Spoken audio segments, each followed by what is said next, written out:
Kids, don't try this at home or you will kill your plants. We're talking about full freaking sunlight, baby. Everybody wants more of this, and I can tell you that sometimes more is too much, particularly when it comes to light. Too much light, you'll get algae. Forget algae at this point. If you're playing with the sun, the giant center of our solar system, you are going to be in trouble if you put a straight up aquarium out in the yard. I've done it. Ask me how I know this. I literally took a 55-gallon tank, I set it out in the yard. I got like soup algae within like 2 days, and then everything just got cooked and it got 90 degrees. So if you are gonna mess with an aquarium outside, I recommend that you actually put it in the shade. Put it in the shade, put it like underneath a tree line or a row of bushes or something like that, and that is where you're going to get still insane amounts of light. But you do not want to put it in full sun. However, if you do want to risk and go with full sun, here's how you do it. Step one, large body of water. I've had this greenhouse set up for 4 years. I had a greenhouse in my backyard for like 3 years before that. So I've been playing with the sun for about 6 years, and I can tell you that you need at a minimum, at an absolute minimum, like 200 gallons of water. And I would err on the side of like 300 gallons of water. Light is exponentially less potent the deeper it goes through. However, if you're out in the sun, you're going to heat up. So you've got to be cognizant of temperature swings. 200-300 gallons of water is where you really want to start, okay?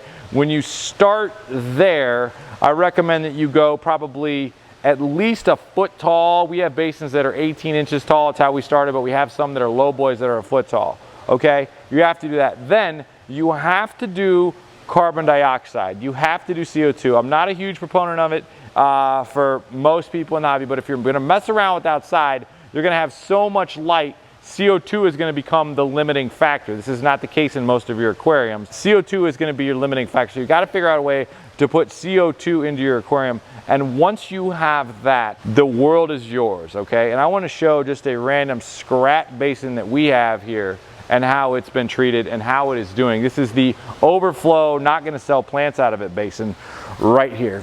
We have some just really insane plants growing. This is all plants we weren't even gonna sell, and then I walk up here and they all just like pop off. And why are they popping off? We're in the end of May. The longest day of the year is like 30 days away. So we're in like full sun season here in North America.